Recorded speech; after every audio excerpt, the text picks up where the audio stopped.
Nunca fui do tipo que acredita em fantasmas. Sempre considerei essas histórias exageros ou invenções para assustar gente impressionável. Eu mergulhava de ser cético, de buscar sempre uma explicação lógica. Mas hoje eu já não tenho tanta certeza de nada. O que vou contar não é uma lenda urbana, nem uma história que ouvi de alguém. É algo que vivi, algo que ainda me persegue a cada noite. Tudo começou há 5 anos, quando consegui um contrato de trabalho temporário em uma pequena cidade do interior. O salário não era alto, eu precisava economizar em tudo, inclusive na moradia. Foi então que uma colega me falou sobre uma casa antiga, na saída da cidade, e uma estrada de terra quase deserta. O aluguel era ridiculamente barato. Segundo ela, ninguém aguentava morar lá por muito tempo. Ri quando ela me disse isso, achando que era superstição. Fui ver a casa no mesmo dia. O que encontrei foi uma construção de aparência pesada. As paredes estavam cobertas por uma mistura de mofo e tinta descascada, o que dava lugar a um tom cinzento uniforme, quase doentio. As janelas eram pequenas, estreitas, cobertas de poeira. A porta rangia de um jeito incômodo, como se reclamasse da minha presença. Não tinha nada de recolher ali, mas eu precisava de um teto barato, e aceitei sem pensar muito. Na primeira noite senti algo estranho. Não era apenas o frio que atravessava as frestas das paredes, mas um silêncio sufocante. A casa parecia não respirar. Não havia os sons normais de um lugar antigo. Estalos de madeira, vento passando, nada. Era como se o ar estivesse preso, denso e saturado.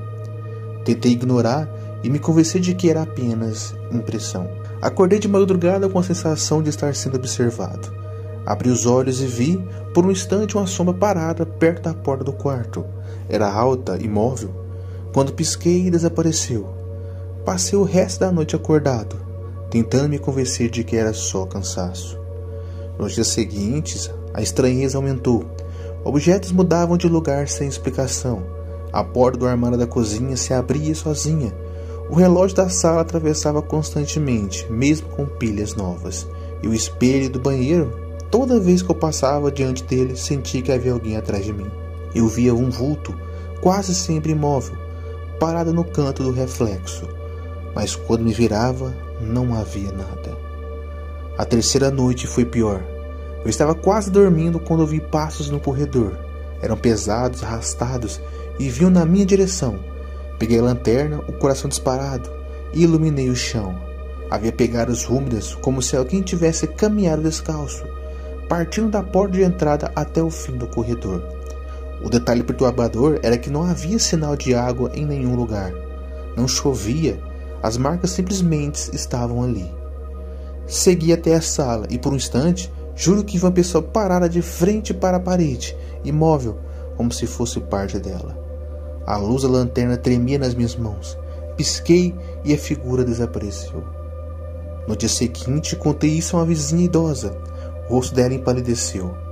Ela me disse que ninguém permanecia naquela casa. Então me contou a história que mudaria tudo. Décadas atrás, uma família inteira havia morrido ali durante um incêndio misterioso. O fogo tomou todo lugar, mas quando finalmente conseguiram entrar, encontraram corpos em posições estranhas. Alguns estavam em pé, encostados nas paredes, como se nunca tivessem tentado fugir. Depois disso, tudo piorou. O silêncio ficou mais pesado, quase opressor. Às vezes acordava sentindo cheiro de fumaça, mesmo sem nada queimando. Já encontrei cinzas espalhadas no chão do quarto, como se tivessem caído do teto. As sombras não se escondiam mais, e as via passando pelo canto dos cômodos, rápidas demais para serem explicadas. Comecei a sonhar com um incêndio. Via chamas subindo pelas paredes, ouvia gritos sufocados e sentia a pele queimar. Acordava suando, ofegante, com a sensação de que o sonho tinha sido real. Em algumas manhãs, havia fuligem embaixo das minhas unhas, como se eu tivesse tocado em carvão. Numa noite de tempestade, a experiência chegou ao limite. A energia caiu e a casa ficou mergulhada em escuridão. O ar ficou denso, insuportável. Então ouvi as vozes. Não eram mais várias, chamando meu nome, murmurando, repetindo, implorando. Parecia que vinham das paredes. Corri até a porta, mas ela não abria. Tentei as janelas e todas estavam presas como se tivessem sido soldadas. Foi nesse momento que percebi os reflexos. O vidro na janela diante de mim mostrava algo que não estava no quarto. Dezenas de figuras queimadas, com rostos deformados, paradas atrás de mim. Olhos ocos, bocas abertas em gritos silenciosos. Estava encostada nas paredes exatamente como a vizinha tinha descrito os corpos. Eu gritava, empurrava a porta, até que não lembro mais de nada. Apaguei. Quando abri os olhos, estava do lado de fora, na estrada de terra, encharcada de chuva. Minhas pernas doíam como se eu tivesse corrido quilômetros. Nunca voltei para buscar minhas coisas. Abandonei tudo, inclusive o emprego. Hoje, anos depois, ainda não consigo dormir bem. O cheiro de fumaça me acorda às vezes. Ouço passos arrastados no corredor da minha casa, mesmo morando em outro lugar. E sempre que passo diante de um espelho, temo olhar para o reflexo, porque sei que a qualquer momento posso ver aqueles olhos vazios me observando. A casa cinzenta ainda está lá, esperando, e algo dentro de mim teme que no fundo eu nunca tenha realmente saído dela. Não sei se alguém vai acreditar em mim. Eu mesmo até hoje me pergunto se não enlouqueci naquela noite. Sempre fui racional, nunca dei atenção a boatos e sempre considerei lendas sobre assombrações como histórias para assustar crianças. Mas há 3 anos, algo aconteceu comigo em uma estrada perdida do interior, e desde então nada mais foi igual. Eu estava viajando a trabalho, precisava chegar a uma cidadezinha para uma reunião cedo no dia seguinte. Meu colega de serviço me disse que havia um atalho, uma estrada de terra pouco usada, que economizava uns 40 minutos de viagem. Ele avisou, rindo, que ninguém gostava de passar por lá de noite, mas que era só superstição. Eu ri junto, achando graça daquilo. Entrei na estrada pouco depois das 10 da noite. O GPS parou de dar sinal assim que deixei o asfalto. O rádio também morreu, reduzido a um chiado baixo e irritante. A estrada era estreita, engolida por árvores secas que inclinavam formando túneis sobre mim. O facho dos faróis parecia ser engolido pela escuridão. Não havia casas, não havia postos de luz. Só eu, o carro e a sensação de que tinha atravessado uma fronteira invisível. Nos primeiros minutos, o silêncio absoluto me incomodou. Nem insetos se ouviam, nem vento, apenas o barulho dos pneus esmagando a terra. A certa altura, tive a impressão de ver uma figura entre as árvores. Pessoas paradas, imóveis, me observando. Mas quando piscava os olhos, só havia troncos retorcidos. Tentei me convencer de que era cansaço, imaginação. Foi então que a neblina apareceu. Surgiu de repente, densa e branca, como se o mundo tivesse desaparecido atrás de uma cortina de fumaça. Reduzi a velocidade, tentando enxergar o mínimo da frente. Meu coração disparou quando vi, a poucos metros, uma silhueta de um homem parado no meio da estrada. Ele usava roupas antigas, encharcadas, como se tivesse acabado de sair de um rio. O rosto era pálido, azulado, e seus olhos fixaram os meus pelos faróis. Pisei no freio, e quando recuperei o fôlego, ele não estava mais lá. Suspirei aliviado, até olhar pelo retrovisor. No banco de trás, numa fração de segundo, ele estava sentado, a cabeça baixa e os ombros molhados, água escorrendo pelo estofado.